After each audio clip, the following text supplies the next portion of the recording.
Hello and welcome to Low Force Studios. I'm Jenna G and I'm your host today for the panel, What is the Future of Live Streaming? Now, the COVID-19 pandemic has accelerated the uptake of live streaming with content creators, both professional and amateur, the like, making video content and streaming live throughout the pandemic. Who was doing it before? What's been the effect of the pandemic and how are they going to move forward in the future? We've got an amazing panel of Manchester content creators today to discuss exactly this. I guess we'll start with our not here in person panellist, which is Marie-Claire from the GMCA. How are you doing, Marie-Claire?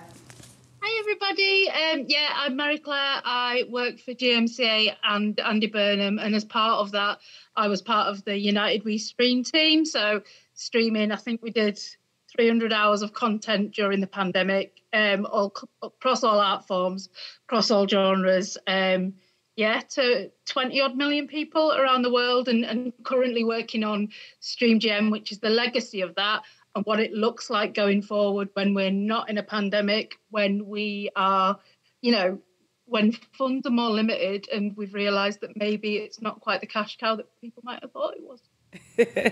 Thank you very much, and there's quite a few things we'll come back to discuss with United We Stream and GM Live.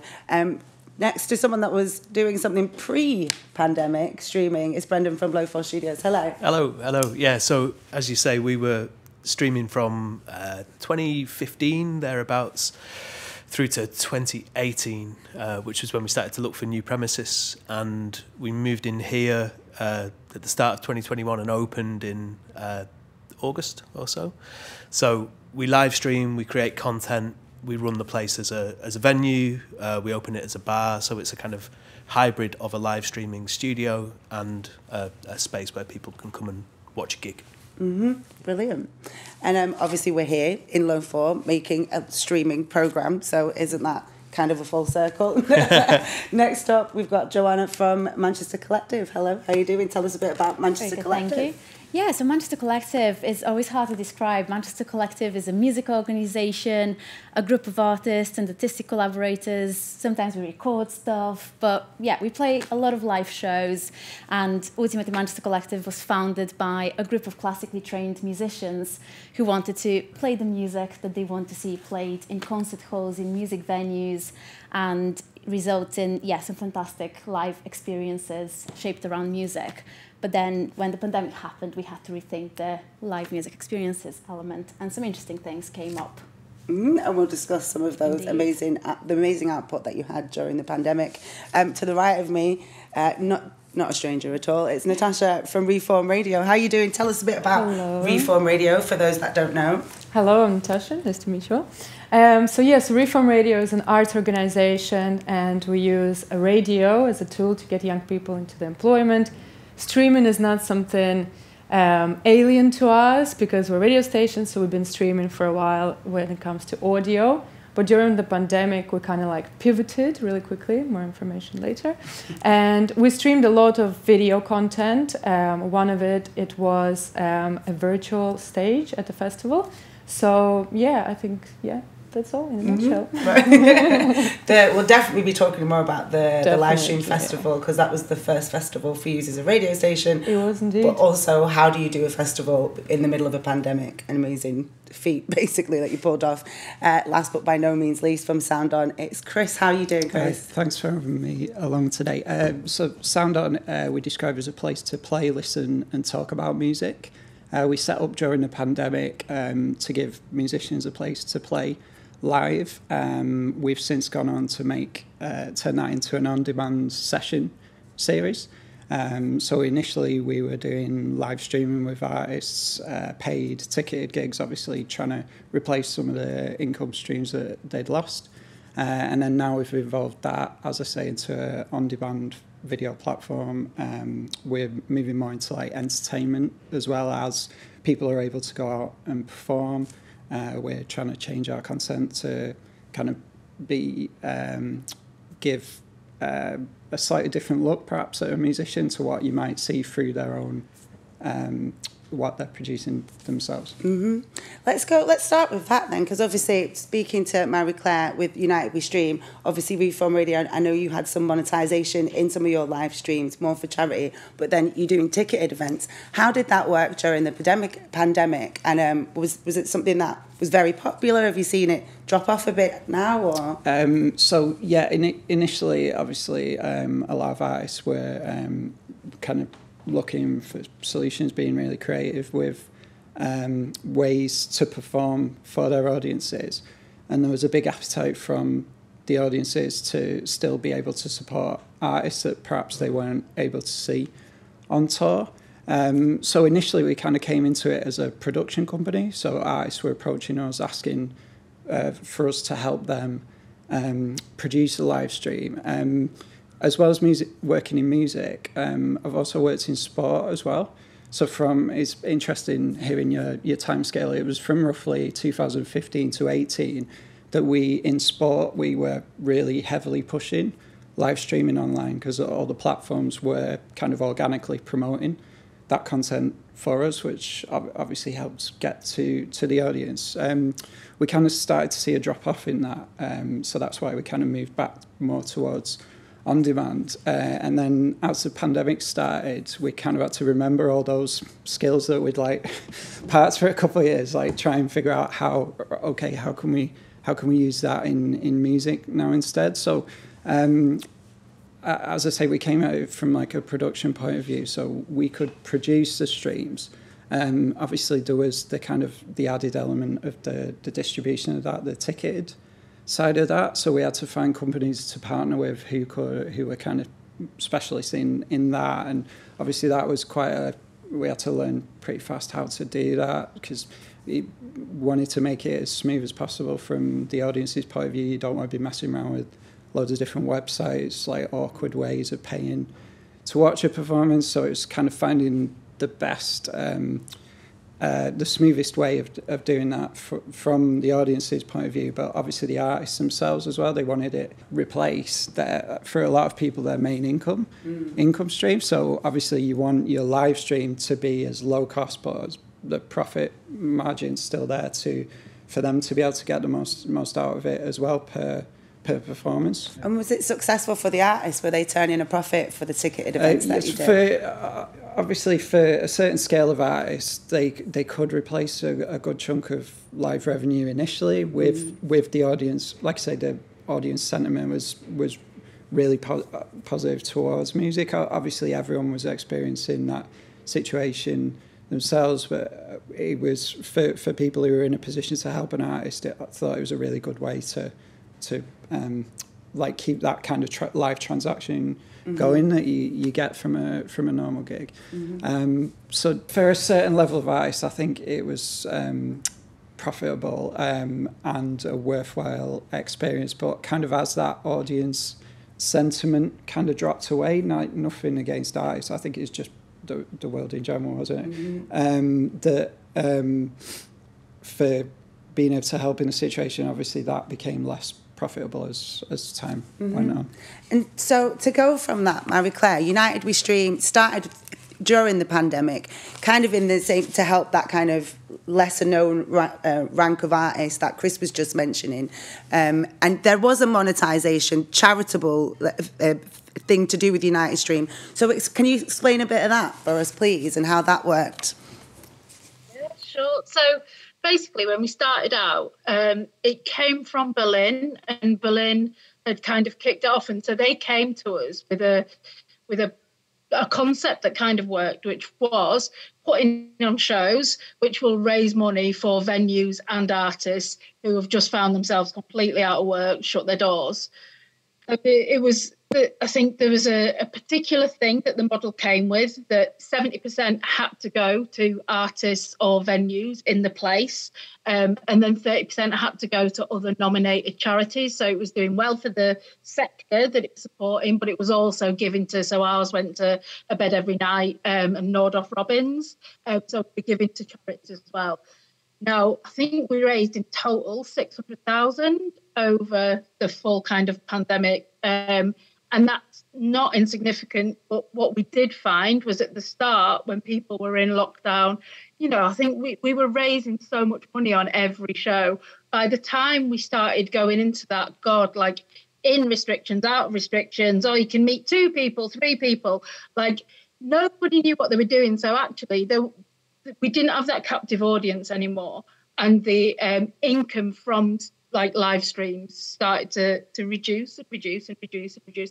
And that's fine, because also everybody was in a increasingly difficult financial position, whether they'd been on furlough, whether they were freelance. You know, I think as these things go on, to have that kind of fundraising capacity continue. We also were doing less and less shows because we were mindful of needing to take a step back to let artists, creatives, venues fill a space. So we were able to mobilise dead quickly because we had this Berlin thing.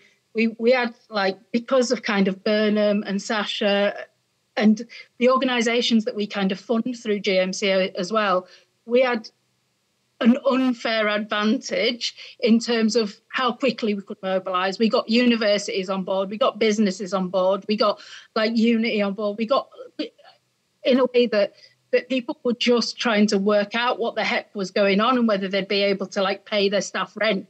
So in that first month where everybody was like, what the heck does this mean? We were able to step in dead quick. But it didn't feel right that we dominated that space. So we reduced our programming. And as we reduced our programming, people kind of went out and did more. Other organisations, artists, companies started doing their own stuff and there was also maybe a lot, and people found it more difficult to navigate what was happening as well. And I think that what we've had was this kind of explosion, and then we're now getting to the stage where people are starting to think, okay, well, what is it that I do want to watch? Because people now can go to events, live events, but I think there's still a huge appetite for things, but it's more specific to that individual's taste as opposed to a thing that they would do every Friday night or a thing that they would do every Saturday night. And I think what we're going to see is more of that kind of individual artist organisation, like loyalty. You're interested in a specific thing as opposed to, I'm into streaming, I'm going to give this a chance. I'm into streaming, I'm going to give this a chance. I think there's potential for it to develop as an art form in its own right more, but I don't think that we're quite there yet. It's it's been an interesting journey. I think that's a really good point in terms of it developing as an art form. Obviously, before the pandemic, there was stuff like Patreon, which is like artists and creators that people give them a subsidy a month and then have access to like exclusive content and stuff. So that's kind of what you're touching on in terms of people are very much focused on an artist or a scene, etc. Coming to Reform Radio, sorry, go on. I also think that there's something around the space that live streaming can fill where typical, especially kind of broadcast, not radio, where arts journalism just isn't there. Like if you think about kind of regional coverage specifically, but like arts programming on TV, on like even like Sky Arts, like where is that kind of regional thing? And there's a huge gap to be filled there in terms of regional programming, in terms of arts programming, in terms of broader content that will sit alongside your TV shows, and there's a space there as well, I think. If I don't know, I was just going to jump in because that's really the reason that we put what we do together, because we weren't a kind of pandemic, reactive thing that we put together. We were there beforehand, and it was really the guy that I run this place with, Dan Parrott, was previously at Channel M when it was the Guardian Media Group thing, and he ran all of the music shows out of the old Urbis site. We both just really bemoaned the lack of good music content. Like classical music's always had the problems, and I guess like that's its own thing. But small percentage of what happens. But you know what I'm saying though. But it's like it's a really visible representation. Yeah. But then, like I've got no really bad things to say about the BBC, but you know, the coverage is pretty patchy, right? You know, and it's always, that was always our motivation, was to capture what was coming through the city, to just, you know, to provide a kind of a bit of a lasting document of a period of time. You know, like I say, it wasn't a sort of a pandemic-based thing, but it was very much motivated by a feeling that there was really great things happening and nobody really documenting it anymore. When you look back at the 70s and the 80s, there's so much incredible, really, really well shot material that then just sort of evaporates. And I guess a lot of that was, you know, from the early 2000s, there was this sense that perhaps in terrestrial broadcast, we don't need to do that anymore because the internet's got it covered. Mm-hmm. But it was like it was an entirely different aesthetic, didn't have a budget, you know, but it's the technology that makes it feasible. So there's been this kind of perfect storm of, you know, the pandemic where everybody wants content, and then this thing where suddenly you can get, you know, a little black magic box that for 300 quid and you can live stream with 5 camera inputs that you can run from your phone, or you know, not even that fancy. You could literally just live stream off your phone to Instagram or straight onto Facebook, etc. I think it's a really good point, like harking back to the regional arts content that we used to have more of, it seemed, like you say, pre-2000s. And it kind of brings me on to Joanna and to Natasha in terms of Manchester Collective and Reform Radio do work very closely with the community of Manchester, the different creative art forms of Manchester. I think, if you don't mind, I'll start with Natasha. Basically what you do is you work with a lot of different community groups, and that's a very physical space. Yeah. So when the pandemic hit, how did you incorporate your streaming pre-pandemic, and how did you then incorporate it into all your facilitation, and how you went forward? Well, we pivoted really quickly, which seemed pretty mad, you know. I think the first maybe couple of weeks were pretty intense, you know, like no one, like with everyone, you know, no one knew what it was all about, you know, no one knew what we should do. But I think because we have already been using a lot of content, technology and stuff like that, we were right, because we deliver a lot of different workshops, you know, like I said, we work with the community and stuff. So we just decided to take all our workshops online. So this was all online. And we actually launched our small grants program with Jägermeister, who we had a partnership with back then, to support artists across. They weren't even Manchester based, I don't think, because we had people from, let's say, Eastern Europe and stuff. And what we were doing, we were supporting them with a bit of money for them to create content that we will then stream. Mm-hmm. So we kind of you know, you were mentioning about creating a really kind of high quality stuff, you know, but that was really interesting because it was kind of it was really DIY, it had a DIY vibe, you know, to it, but that's what our audience were finding very engaging, I would say, because this is how we really, I would say we deepened our connection with the community and with our audience by not only supporting people, not only by creating fresh content, but also by supporting the people who we work with. Did this answer your question or no? I already forgot the question halfway through. It does indeed, in terms of how did you as an organisation keep doing what you were doing creatively, keep the, I guess the word is, keep the authenticity of what you do as a social, community-focused, arts-based group, and then help monetize it to help everybody, obviously, as well as keep the lights on and keep everything going. Do you think that, you said you engaged more deeper, you reckon you made a deeper connection with your audience, and that's because there was a two-way, they were able to give you stuff and you were able to give them a platform? Is that kind of where you saw the benefit?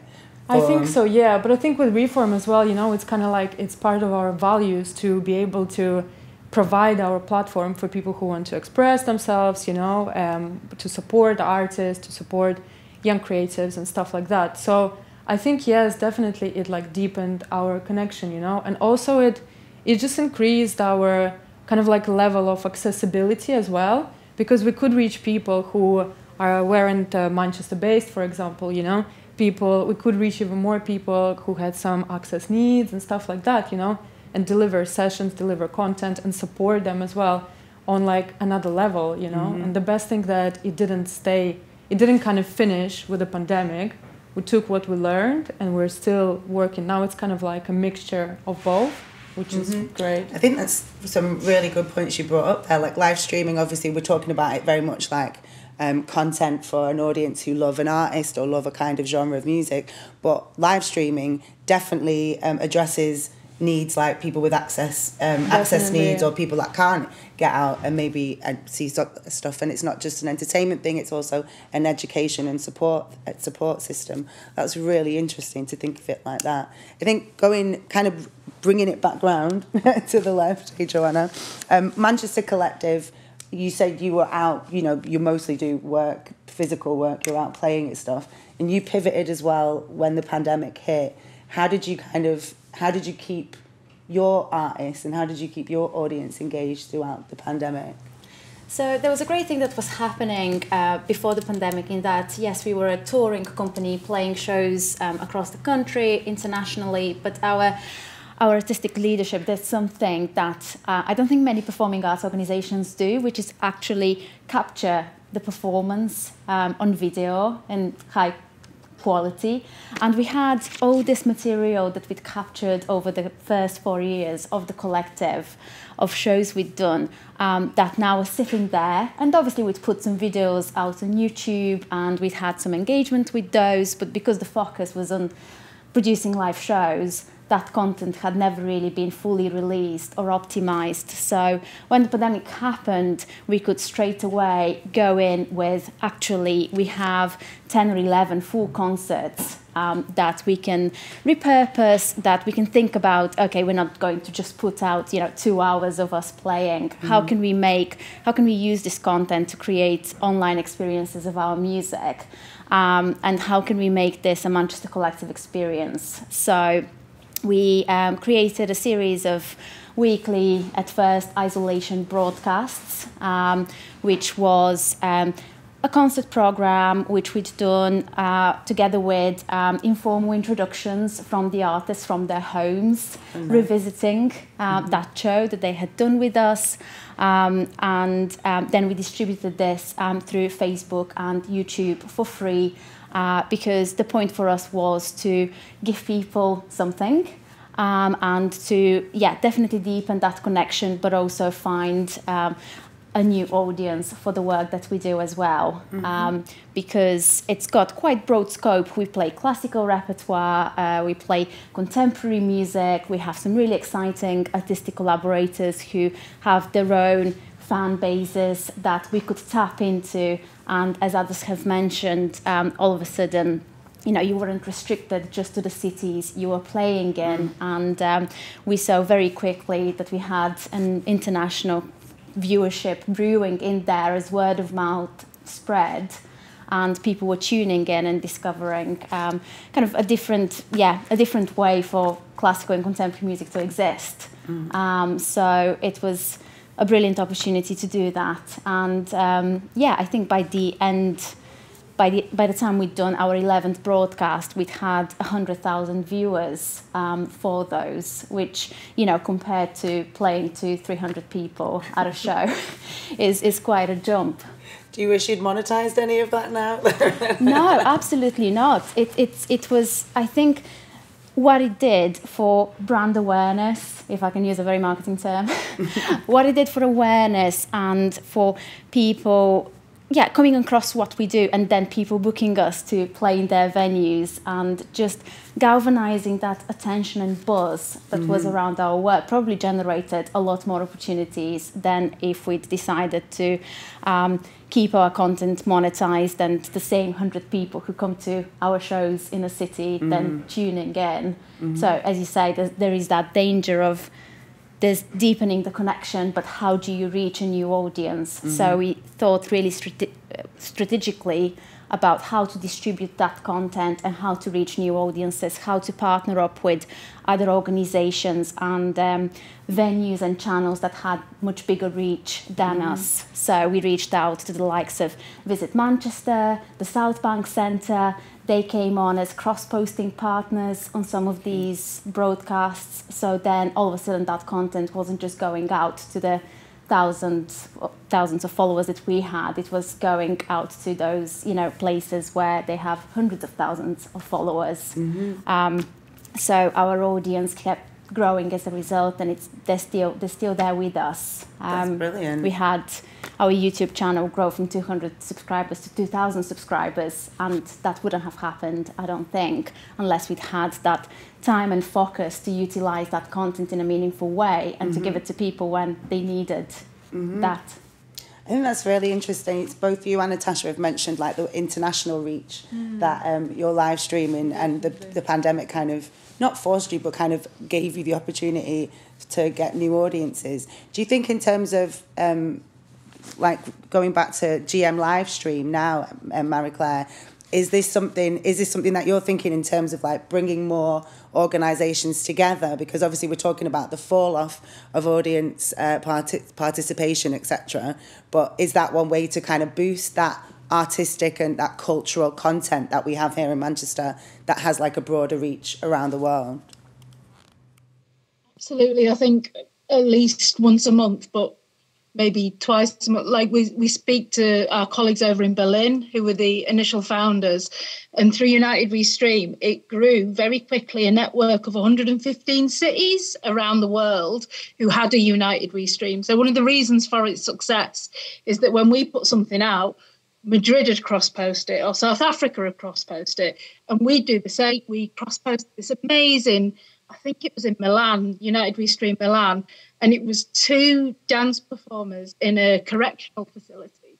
Right, so our audiences in Manchester might not have been looking for that particular performance that was being put on, but because we have this reciprocal relationship with this 115 cities around, it's amazing the reach. And so we're working with Berlin and all of the other 115, but some are more engaged than others, on what that looks like. Because what we've got is these little clusters of creatives from around the world who are now connected. And our big vision dream is that we build something where if you're, say, interested in poetry, you can click on and you can see a poetry performance in, I don't know, Australia or in South Africa or in Greater Manchester. If you're interested in a particular type of house music, you can and see those performances. Or if you're interested in a place and you just want to see what is happening in the culture of Greater Manchester or what is happening in the culture of Madrid at this point, you can see, okay, well, that's what's happening on in spoken word. That's what's going on in dance. And so what we've got to do is we've got to get the infrastructure and the relationships right to underpin that, because everything was done in such a hurry that all the dull stuff you do when you start in an organisation, like governance and agreements and all of those things, they just weren't done. So now we're kind of unpicking those and working to get the thing. But I think the global connections, and we're also working on a project as well around how you co-create across borders a live stream, and like how you could live stream a performance to an audience or have 2 performers in different countries streaming into one. There's that kind of global co-creation, so sharing of audiences, but also sharing of artists, and becomes increasingly important, not only because of travel limitations because of the pandemic, but also because of kind of climate concerns. We shouldn't necessarily be hopping on a plane to the other side of the world for a 2-hour DJ set or for a one-off performance. So how do we use live streaming as a facilitator of those global conversations that we can't have to the same level now because of the pandemic, but that we probably shouldn't be having to the same level because of the climate cost of it going forward. So there's some really exciting things going on there. I mean, that sounds amazing. I just wonder, as independent content producers and live streamers, are you intimidated by a setup like United We Stream or GM Live in terms of being like kind of you're doing it off your own backs in a way? How does that affect you? How does that, like I was listening to Marie-Claire and just thinking, geez, like I don't have to stand a chance next to like co-creating with Madrid and poetry. Like Chris, how does that, how do you compete or how do you fit in a world of live streaming? In comparison to that kind of. Yeah, I think it's a really interesting question. Like from my point of view, the more people creating content, the better. At the moment, a lot of what I produce, the decision for whether an audience gets to see that is made in California, like in completely different environment to where I am. So if organisations are being built that have a voice as strong as some of the big global platforms that we're all using to distribute our content, that's only a good thing from my point of view. So I'd love to be in a position where I have a choice that, like, do I want to use Facebook, YouTube to get this out, or do I want to use the local Manchester way into the global hub, so to speak? So, like, I'd love to have both those choices, and for my content to be on there and on the platforms that audiences are used to and using as well. Is, from my point of view, the more places we can distribute, and I think definitely working together is the way to go with that, because obviously we have a stronger voice in what is, as you've already described so well, like a really kind of global conversation. Like, and I think Manchester, our cultural history, gives us like a really good step into that we can kind of continue that conversation, and people around the world will listen to it. Definitely, that's cool. What about yourselves here at Low 4 Studio? I guess this conversation is the really tricky bit of this, because it is about monetization. And whereas there's a really collegiate response where everyone's like, oh, that's awesome, let's share content, it's difficult, isn't it, when you've got different funding structures. So we've always been like free to access, and we don't monetize any of the content that we create. So we don't place advertisement within it. We've not used any sponsors as such, other than like in kind sponsorship. But then that's a really difficult one for us. Every time we bring a band in, we sort of have to explain, like, we're not paying you, you're not paying us, we're not getting paid.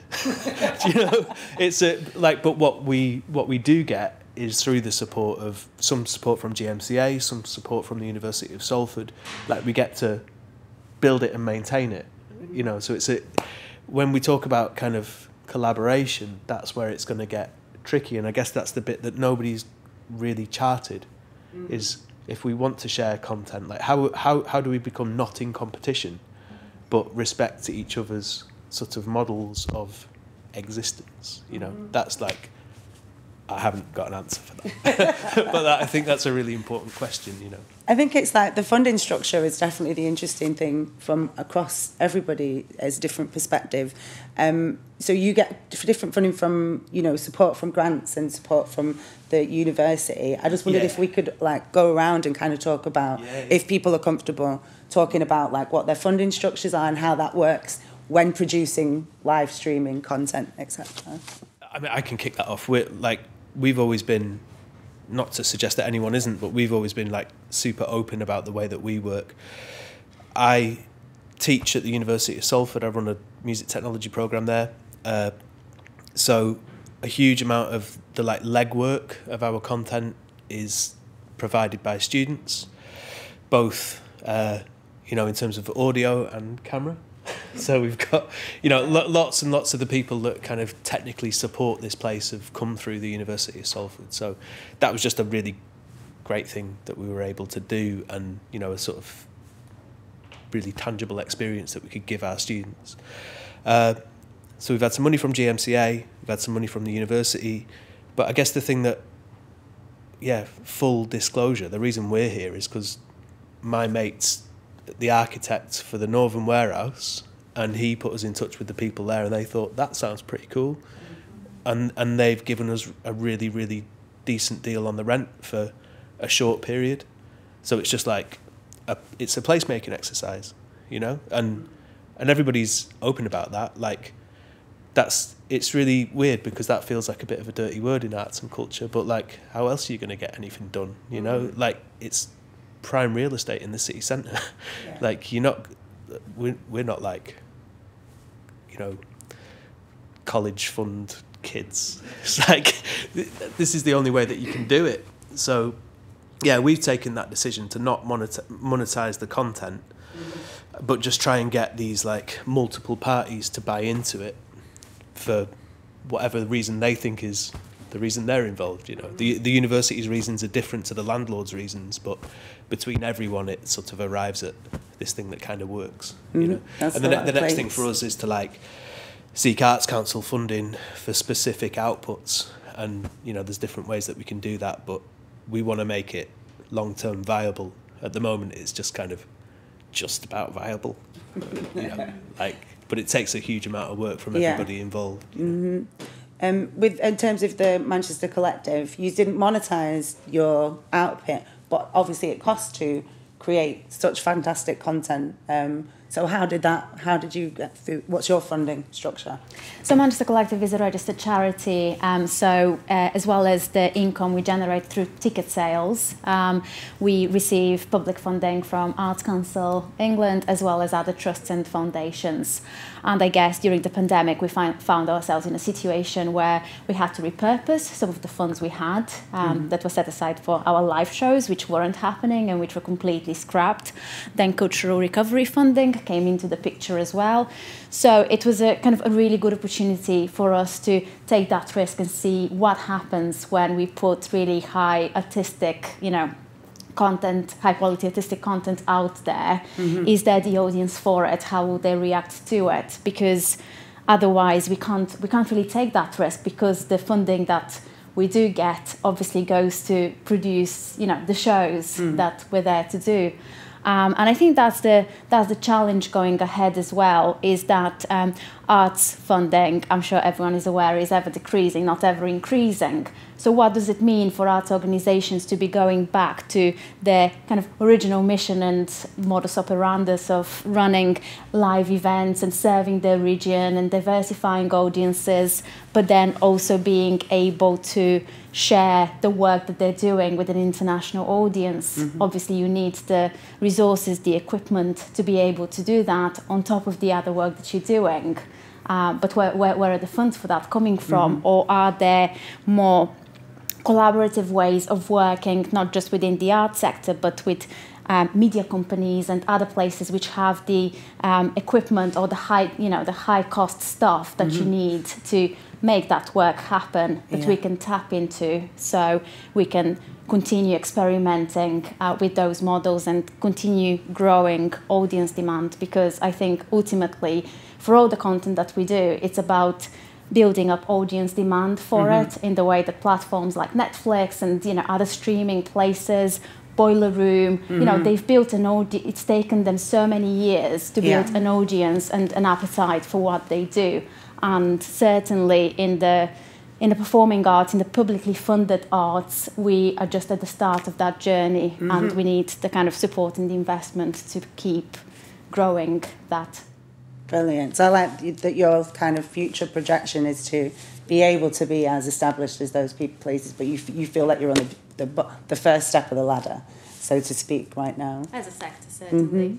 And I guess in terms of both of them, you also, Reform Radio, had a lot of grants funding is basically your main kind of income, but in terms of your funding structure throughout the pandemic, let's talk about some of the like collaborations you did. So you mentioned like Jägermeister and... Yeah. So I think the fact that we had this partnership throughout the pandemic, it really helped us, because we delivered an insane amount of events that were moved online. We did a stream with you, Jenna, when we did...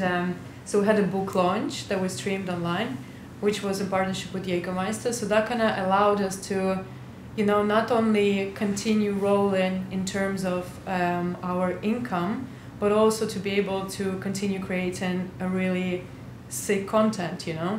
Because we did, when Marie-Claire was talking about climate, I recollected that you know when you go back and you're like, oh my god, I forgot that we were doing this. You know, did the whole Earth Day. We did the Earth Day. Yeah. Yeah. So we basically end Earth Day.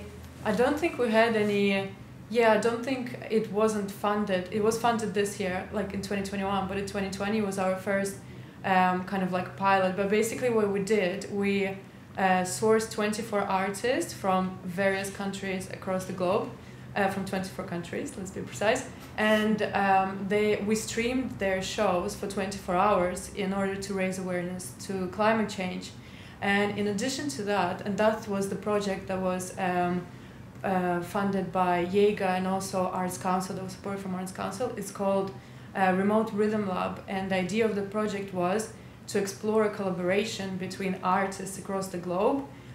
Basically, we were saying, like what you were saying, you know, we don't need to go and travel and see someone else to create a track or to work on some piece of art. We can do that remotely. And basically the idea was, so the artists had 24 hours to create a track, but they were doing it on Zoom. So they would like talk to each other, maybe switch off, go like and work on their music. But we asked them to document that as well. So we documented all their process, then kind of like edited and put it out. In addition to that, we hosted our first online event that was, again, you know, in partnership with Jägermeister, that allowed us to book a DJ from USA, and we hosted it, like we live streamed it directly onto Zoom. That allowed us to reach new audiences and for people to attend the event like virtually, meet with each other, and that was it was like an event for charity. So you know, a lot of like We Out Here as well, the event, like the festival that we did, it was also for charity. So we didn't like, I can't say that we made like loads of money on there. No, it was just like we covered our costs, you know. Maybe with We Out Here we went a bit overboard. Cut that out.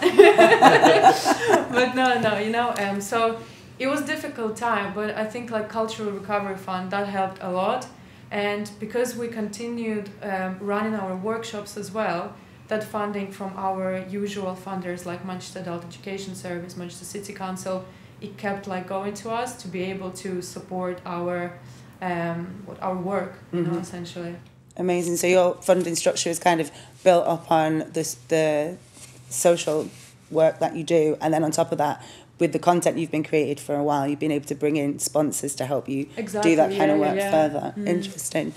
Chris, how does SoundON work in terms of funding, etc.? Because I know you film a lot of the stuff in the Bury Metropolitan, is that right? Yeah, the Met Theatre in Bury have been fantastic for us. We set up the project initially with them, so our first 14 sessions were funded by the Met. So basically, obviously the venue is a big part of that, and the skills of the staff over there, the sound, the lighting teams. So I mentioned before my background's in video production, so obviously I could kind of cover the video side of it, and it worked really well for us to partner with them. Like before the pandemic, I'd been kind of looking for a few years for the right kind of partner to launch a project with, because obviously sound is such a key part of what we do. I really wanted to make sure we got that right, so it kind of all just fitted together nicely at the time for us to launch, and they supported us for that initial launch. Then as live performances came back, we've kind of expanded what we do a little bit, and we're looking to now do a second series of sessions that we've funded through a bit of investment that we've brought in through people seeing the initial run, if that makes sense. So the initial launch of the project was all kind of funded by the Met and us putting our time in, and then it's just now the wheels are turning. It's kind of keeping that going. The kind of short-term strategy is, so it's really interesting hearing how you're working yourselves in a similar way to bring partners in. We've just started a small partnership with BIM, so we're involving their to bring that with another Manchester-based music establishment. So their students coming in on our project, gaining experience in kind of whichever area they want to work in, because like in a obviously the idea is in a day with us, if they're interested in artist management, there's kind of opportunities to speak to artists there. There's video, there's sound, there's design, production. There's kind of a lot of different areas that someone can get involved with on the day. So, sorry, going into a bit of detail there. That's example of a partnership, but we're also starting to pitch to other companies with the idea of, as we kind of scale the channel, to bring partners in different areas. Obviously, that means we need to start having different conversations with the artists that we're working with. So it's something that we want to try and do quite kind of organically as we grow, and obviously make sure that, like, so initially our goal is to break even, to make it sustainable. It's something a few people have mentioned. Obviously we want to make sure that this is going in 2, 3, 4 years time. So that's kind of our initial goal. But then once it becomes profitable, then we want it to be profitable for everyone, for the artists, for us as well. Yeah. Mm-hmm. And to go to Marie-Claire, in terms of the United We Stream, obviously you used the Met as well in Bury. So what was the United We Stream funding structure, the behemoth of that? Yeah, it was GMCA, so it was the local authorities. So the 10 local authorities in Greater Manchester pay into a culture budget to deliver the kind of cultural strategy. Now, the culture budget regularly funds organisations like Bury Met or like Royal Exchange. So you've got the kind of regular funded relationship. Then we've also got a small strategic pot. And like when I say small, it's small. And so the Greater Manchester Cultural Strategy is called Grown in Greater Manchester, Known Around the World.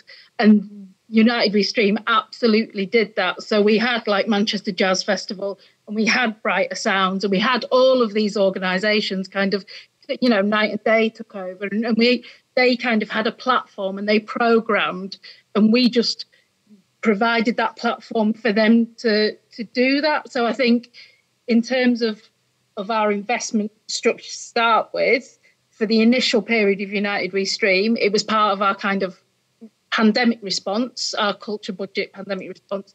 And we paid artists and organisations where we could. So with the Met, for example, we paid them a higher rate, which meant that they didn't have to furlough some of their technical staff. And so we tried to make the most of different bits of money that we can kind of get out.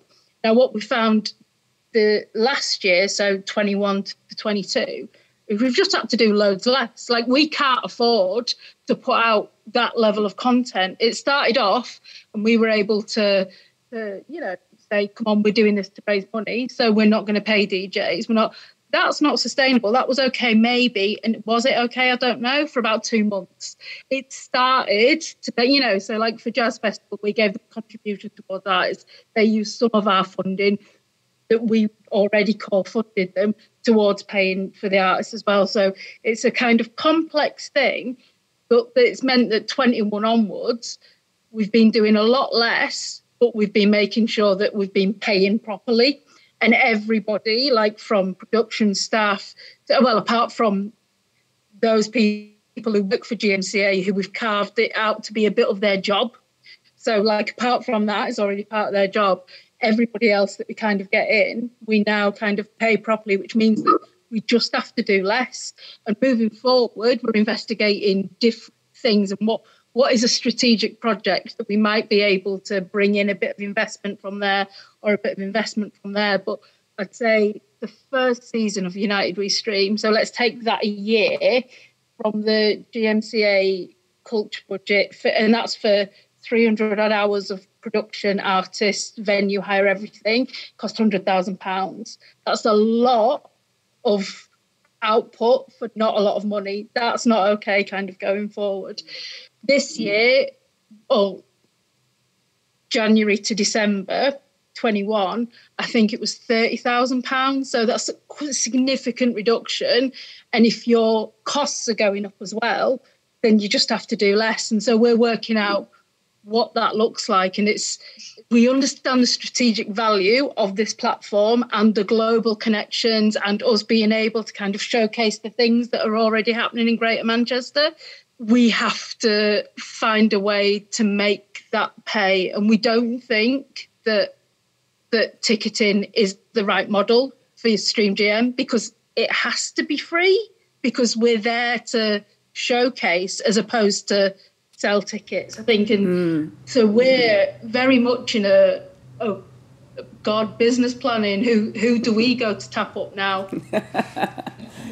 Go on. I know, just as an observation, I think everybody speaking, there's this thing that we've not sort of talked about yet, but it's just this idea that there's definitely a motivation that isn't purely financial, and everybody's working with different partner institutions, whether it's the Arts Council or whether it's, I mean, you guys have got like loads of deals on the make with different universities and PhD schemes and all kinds of stuff that make it happen. But it sort of speaks to people's passion for music, and that this isn't I don't know anyone who's made loads of money out of live streaming. Well, here's the question then, because obviously people are making money out of live streaming. Yeah. We've got TikTok millionaires, we've got YouTube millionaires, and I'm not saying everybody on YouTube makes. I'm not saying that, but there is definitely a way to make money out of streamed content. Yeah. So maybe the question is it a balance between integrity in terms of who you're aligning with, who you're getting your funding from, and maybe the audience that you're making it for? Because obviously on platforms like TikTok, it's whatever the content is for the main audience, which is a young audience. It's dances and songs as opposed to artistic, classical performances or independent artists from around the globe collaborating. So is there a future for us all in live stream music if we don't monetize this content we're creating? I think it's that balance, isn't it? Like for us, we make the content. There's a bunch of reasons we make content. Again, like the technology thing's like really, really central. Like we've all talked about, making this great content and everything, but like audio, like suddenly you can do it for not a huge amount of money. The reason that we were able to do this was because my background's in record production, sound engineering, like most nerdy engineer producers. I had loads of stuff, so I wanted somewhere to put it, so it's always, everyone you speak to, it's like you were probably the same, Chris, with your video production head on. It's like you've got creative aims and you want to find a way to kind of put it out there. So it's all these kind of little perfect storms of people coming together. But the backbone of that is, I guess, that people will always want to put time in, because it's as much about the experience as the monetization. It's about the process, and that becomes interesting to funding organisations. But I don't know how we charge. Like if we charge, I think we have to lose some of the types of funding that we have. So like we're we get part funded by a university.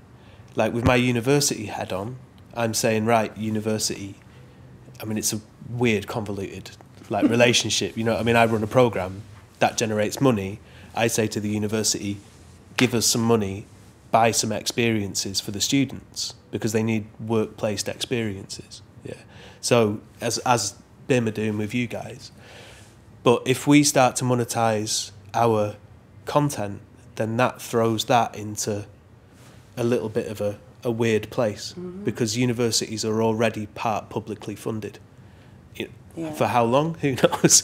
But that's the thing. It sort of muddies the water, doesn't it? So with you guys, I guess you're producing the content via people like Jaeger, but that doesn't cross over with the experiences that you provide for the people that work on the shows that come through charitable funding. So it's always treading this tightrope of like we don't feel we can monetize through a drinks thing, but we've got a bar with cloud water, but we don't, so we might do something with it, but it's just all messy, isn't it? Does everybody has a YouTube channel? Everyone has a YouTube channel. Are you monetizing your YouTube channels? I.e., are you getting ad revenue? I know it's not like the internet millions we're not. That people like to talk about, but is this a collective movement not to do it? Is it something that you've chosen specifically not to do because it sullies the content somehow? It's not that. It's because it's the artist's money.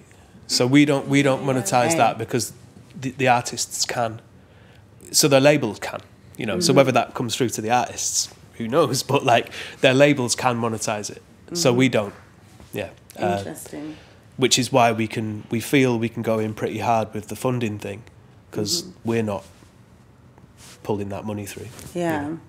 I think it would be really interesting to have someone, off the top of my head, I'm thinking about Scruff of the Neck, the Twitch, Twitch TV channel. Yeah. And I know that they monetize it because it's Twitch, so people are subscribing through it. Yeah. And that goes towards production. But yeah, there is that constant conversation about anything that's online. The artist, how does the artist get paid for performing their stuff online? Yeah. But I guess the thing for the people that we've worked with is that it drives something else, doesn't it? So like I know that a bunch of people that we've worked with have ended up, you know, reaching much wider audiences as a result of the content that we've made, which have, you know, primed sales for gigs or whatever, or been something that's meant that they do other terrestrial television appearances. So it sort of acts like a proof of concept. And for like bookers, for live shows, for bands, it's like, well, here's what we do.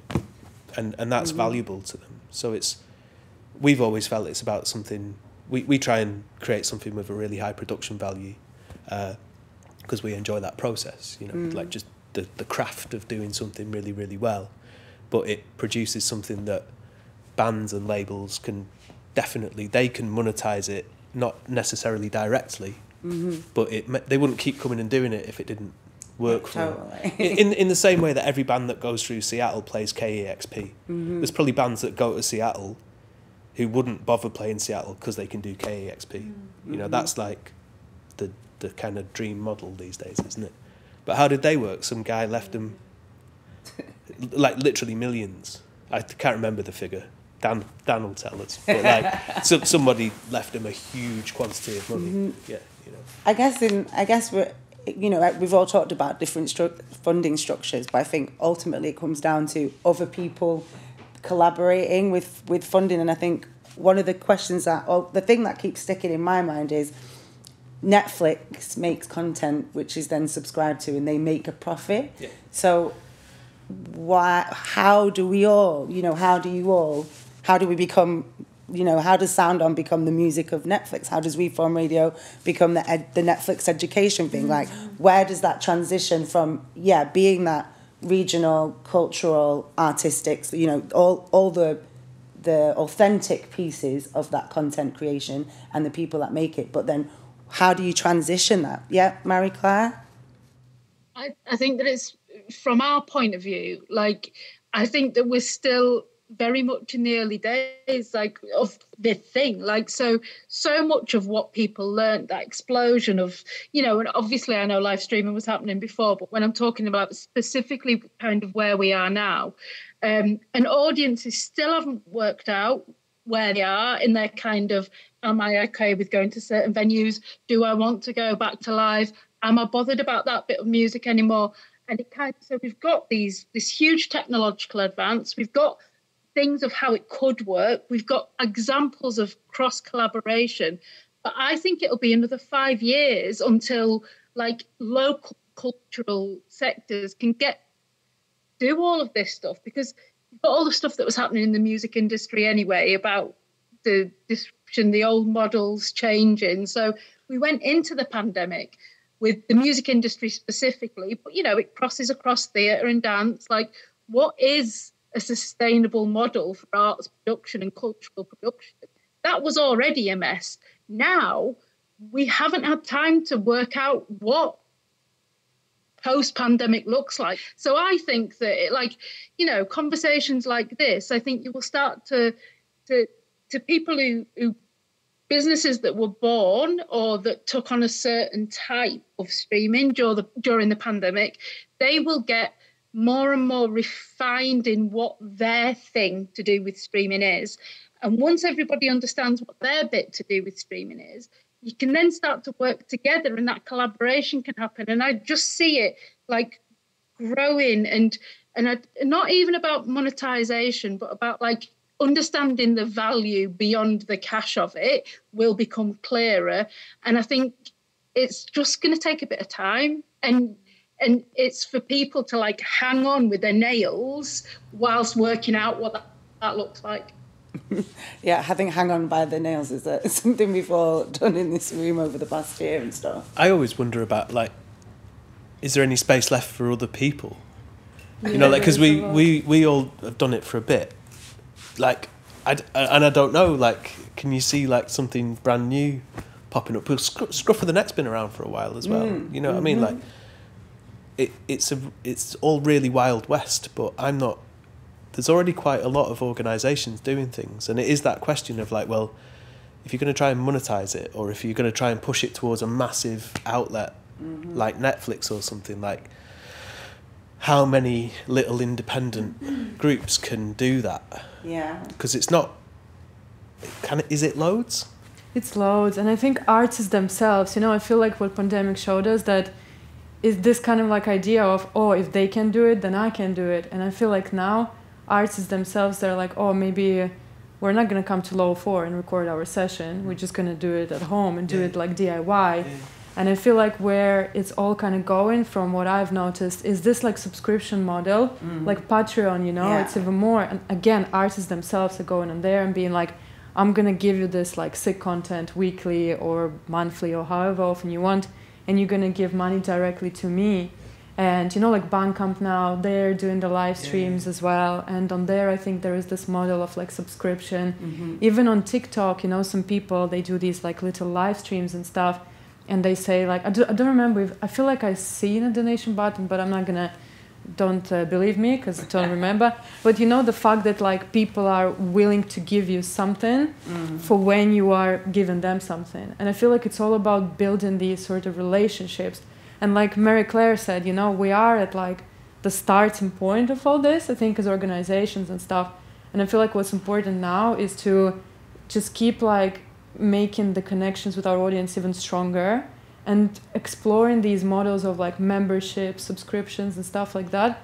Because I know like a lot of radio stations, especially I've noticed that these programs were launched maybe like probably closer to the end of 2020, start of 2021, these like supporters, memberships kind of programs. So you supporting an organization, a radio station with paying like, I don't know, £3 a month, £4 a month, you get yourself some nice perks, but then this money is going to help the organization, but also some of it goes to like supporting the DJs and stuff. So it's all about this like exploring new sustainable models and stuff. I guess what you speak to though is like, it's that totally shines a light on the different types of music how the models reflect the different types of music. Because it's really feasible for a lot of the people that you work with to produce really awesome content, like on their own, whether it's like a single person or a duo, whatever the act is, you know, however they're doing it. But as soon as you think about a 15-piece string ensemble, or you think about like a 6-piece band with a noisy drummer, like that presents so many more technical challenges. So it's like the sort of revolution in technology enables, I guess, primarily electronic music to be really, really simply captured and broadcast at a really high quality, but it doesn't do that much for a 6-piece noisy guitar band or a small chamber orchestra. So there's always going to be these like stratas of, you know, who's providing what to whom, you know. Yeah, that's an interesting point. Yeah, because even if you think of like, you know, because it depends on how many people are involved. So let's say if you're a band on Bandcamp and you're asking for like 10 a month, what is it going to be, a quid each or something, right? Yeah. But if you are like individual artist or there is like two of you, then obviously it's going to be working much better for you. You don't need to look hard to see that the depreciation in overall money flowing in through the production of recorded music is directly proportional to the decline in the numbers of people in bands or like the number of bands, like the idea of a band. I mean, how many like 12-year-old kids are into bands compared to individual artists? I don't know, this is Manchester, we do love a guitar band in Manchester. we do, but you know, like it's definitely different. You know, like the way that kids think about, you know, what it is to be a musician, it's not automatic like, oh, well, I've got my mate plays drums and this. They don't think about it like that anymore because it's so much more accessible through different forms of technology. I think that's an interesting point because then, in a way, it sort of says that bands, people that are band focused or larger, like musicians, group of musicians, kind of going to need a higher production value than maybe artists that are just like a bedroom producer or a DJ or a singer-songwriter with a guitarist. And is that where, you know, moving forward through this kind of like Wild West period of live streaming, is that where the divide is going to start to happen in terms of quality, or you know, who has access to the best kind of technology, etc.? That's the thing, though, isn't it? It's like, it's really, a thing I get a bit of a bugbear about is that, and I don't mean this directed at you, but it's just because you said it, but there's this like vibe of like DIY, and DIY is cool, right? Like, everybody knows like DIY is cool, but some things are really easy to do yourself. You know what I mean? Like, it's totally feasible to do a particular form of music on your own, but when you're trying to do something more complex, and it's not to say that like, because it's more complex it has to have a higher production value, but it's just really complicated. Do you know what I mean? To put like a band together in a room like this, and for that to be like a kind of intimate, meaningful experience, then you need a bunch of cameras, and you need some decent mics, and you need some people who hopefully know what they're doing. You know, and that immediately becomes like something that, yeah, we did do it ourselves, but then how long can you do it yourself? Because it's like such a huge investment for no money that then you start to seek the funding. And I guess that's what it's about, isn't it? It's like, how do you sustain that level of personal commitment to a project? Because it's well fun for a bit, and then it's like, oh man, like, I've not seen my kids for ages, and like everyone's really pissed off with me. You know, so. In terms of like live streaming this year, what's everyone, or you know, streamed projects, what's everyone got coming up? I wonder, like, we're moving back towards a little bit more normality. Live gigs are back, people are out clubbing and stuff. Is there stuff that you're still incorporating into your, you know, the future of this year that is incorporating this live streaming model that we've been talking about? So obviously, you saying you're doing a second season of with the Bury Met. With how are you going to choose those artists? Do they come to you? Or? So through the kind of networks of people involved in the channel, we have personal connections, but we have, off our first 14 episodes, we've had a lot of local artists approach us, in particular. I think just because we're based here, obviously a lot of artists have been from Manchester area. We're kind of opening it up to everyone. I think furthest flung artist so far has been from Portsmouth. A lot of local artists have approached us to get involved, so we're kind of trying to find different ways, even if we don't necessarily record a full session with them, just because that's quite like a finite resource for us. We can involve them through maybe an interview. We do gig vlogs as well, so like if they've got a good gig coming up, we can kind of go down and cover them that way. So there is, obviously we have to kind of filter for the sessions who we're putting on there, but we do want to try and involve as many artists as we can, because obviously it helps us that every new artist we're reaching a new audience potentially, so the more artists we're involving, the better, but obviously we still want to kind of maintain a quality for the audience as well. And what's Reform Radio got coming in terms of live streaming, online content? Yeah. So we don't have like massive plans, but what we're trying to push more now is like panel discussions, basically like this, because we had a few that we streamed online, you know, during pandemic, and then we thought, you know, when we came back, we really wanted to host them in the space, especially like after doing the We Out Here festival, you know, because we got all this new equipment, you know, Black Magic Box, all that beautiful stuff. And, you know, we realized that we have a massive potential of hosting them in our space. So we hosted one. It was a Trip City book launch, by the way, hosted by DJ Paulette with a guy called Gerald. It was awesome. Watch on our YouTube, Reform Radio. Anyways, so we did that in the space, and it was really sick because it was like a mixture of us streaming it online, so, you know, continuing to live stream content, but also we brought in a small audience, so it was like a mixture of both. So we want to continue doing these sort of things, and also looking into doing some external streaming. We were doing it before even pandemic, but this is more, I think, linked to audio rather than video. But in the space, I think the focus is, panel discussions and maybe some DJ sets and stuff like that. Excellent. But it's not going away. Yeah, good. You've got such a nice space. It'd be a shame to keep it just for the people that are from Manchester. What's Manchester Collective up to, and how is that working, fitting in with live streaming? Well, we continue to capture all of our not all of the live performances on video, but every different show that we do, we make sure to capture in a very particular setting to a very high quality. And then it's about using that video content in clever ways. So it's not necessarily putting it out as a concert for people to experience remotely, but it's using individual pieces that we have performed or focusing.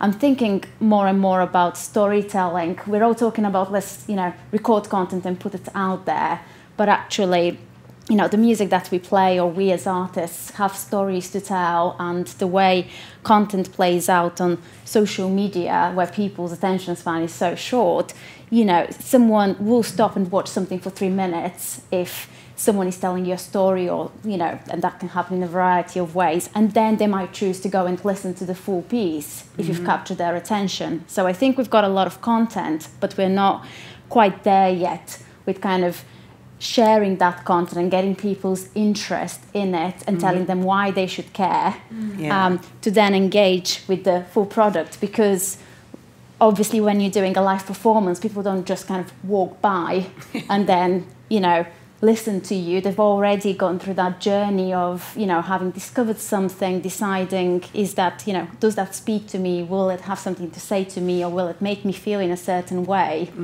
So we have to think a lot more about how to share content effectively, and experiment with short formats, long formats, but more storytelling. And then in terms of live streaming specifically, we are having conversations with the venues where we play and seeing how they're evolving their own kind of infrastructure, because obviously if we're playing at the Queen Elizabeth Hall in the South Bank Centre, it would be amazing to have a Manchester Collective live stream from there, where you have gorgeous lights and beautiful design, and it's a beautiful experience, but that's not necessarily just a cost for us to bear. If the venue has the infrastructure in place for different artists to make use of that, then that's great, because then they also have the big audiences and distribution channels for that. But I think concert halls, all kinds of performing arts venues are again just at the start of that journey of putting that infrastructure in place, and because they weren't able to monetize stuff in the same way that ticket sales do, because again the market for that has been developed over centuries now. So as we've said before, we are just starting to kind of collectively be on a journey to building an interconnected kind of structure where artists and venues and promoters and I imagine other players will come into the picture, in the same way that in the film industry, it's not each filmmaker on their own trying to push their film through and get some money back. There's production companies who front the costs, and I'm just interested, how that model will evolve in the music industry as well, for us to be able to produce content but have an audience for it, and evolve. It's really interesting. I think one of the other Low4 Studio panels that are going to be involved in this project is one about live music venues, and I think that's a really good point to take across. Is it now going to be a live music venues kind of one of the things that they offer is also a live streaming setup, and how does that affect an already industry that's already been hit by so many other costs? But I think that's a really interesting point in terms of how you're looking to live stream stuff in the rest of this year. Thank you very much. And Brendan, what's coming up? I guess we're picking up where we sort of left off. I think one thing that we're doing, which is a bit different, is this notion of trying to capture scenes as they emerge, but also we're sort of handing over quite a lot of responsibility. So whereas a lot of the bands that we worked with in the past came in through like personal connections, either people that I'd worked with or Dan had a relationship with, or through pluggers that we know through our own connections within music industries. Now we're kind of farming things out to little labels or individuals and asking them to help us kind of curate something. And I think through doing that, we can sort of more accurately like capture a scene as it develops. So like we're working with Sour Grapes Records, they're on the panel, aren't they, on the Manchester panel. They're really lovely guys, like they're super into it, really well connected, and they can kind of capture something as it's emerging really, really quickly. So we've done like a pilot series with those guys. I feel really passionate about that it shouldn't be necessarily about us. We never try to be, but sometimes you're conscious that you appear like you're trying to be like a gatekeeper. And you've always got a massive eye on quality, you know what I mean? Because we put a huge amount into this. We're not going to put stuff on that we're not into, but we also recognise that we can't be on top of like all. It's really crazy egotistic to think that you can be connected with everything, but I love the idea of handing that over to artists, so that artists feel that they've got like a real stake in what gets captured and the aesthetic of it, how it looks, how it sounds. I like that. I love that kind of, giving people their own kind of chance to tell their own story within that scene. And it kind of just stands testament to what this place is. It's like open to everyone and open for projects to kind of go, this is something that's happening, you should come and capture that. It's really interesting.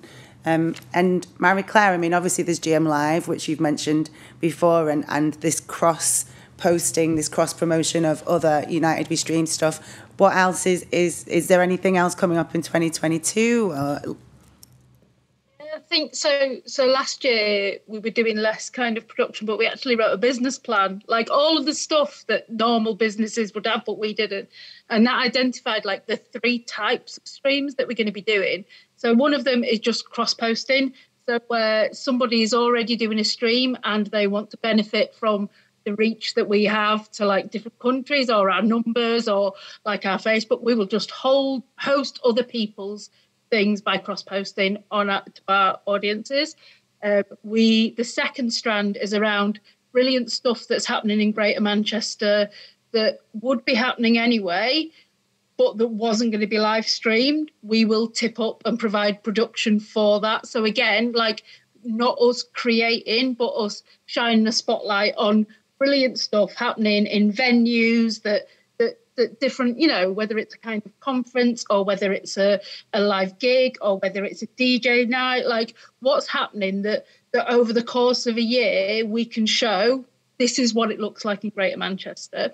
And then the third one is our kind of pushing on of streaming as an art form. So what are those things that maybe haven't been investigated as much? So we're thinking a lot about kind of location-based shoots, like what is a thing that will look like it can only be done in Greater Manchester? Like Berry Met, absolutely beautiful, wonderful, but now people can go to gigs. Do they necessarily want us to film gigs? Is that our place? Will venues be doing that anyway? Will artists be taking, if you're an artist going out on tour, would you live stream every night? Because is your show going to be that different to a live streamed audience if you're in Bristol or if you're in Bath?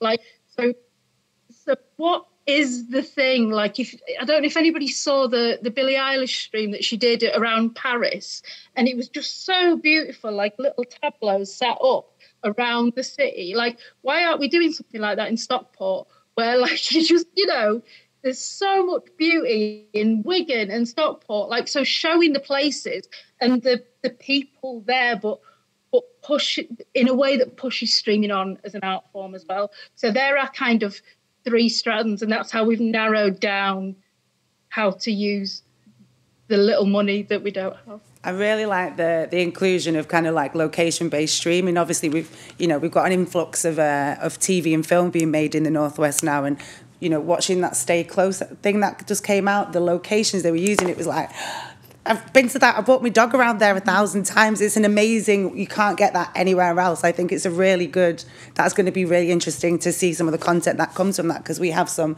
amazing kind of like iconic locations around Manchester, and that's going to be really fun. And I think that is a niche kind of vibe, you know, talking about is art is going to stream every live thing they do, or is it going to be, right, we're going to be at the top of the, I don't know, Midland Hotel, or we're going to be on the whatever bridge in Ellesmere Port, you know, that kind of vibe. I think that's really interesting and a real cool way to brand the city as well. You know, I know one of the other Low4 studio discussions is about, is Manchester a world-class musical city? And I think that's just one of the many different things, like everybody on this panel is involved with, that kind of, I would say, in answer, yes, it is. And you're all going to prove it throughout your future content and live streaming. Thank you very much, everyone, for joining us today. Cheers. Thank you.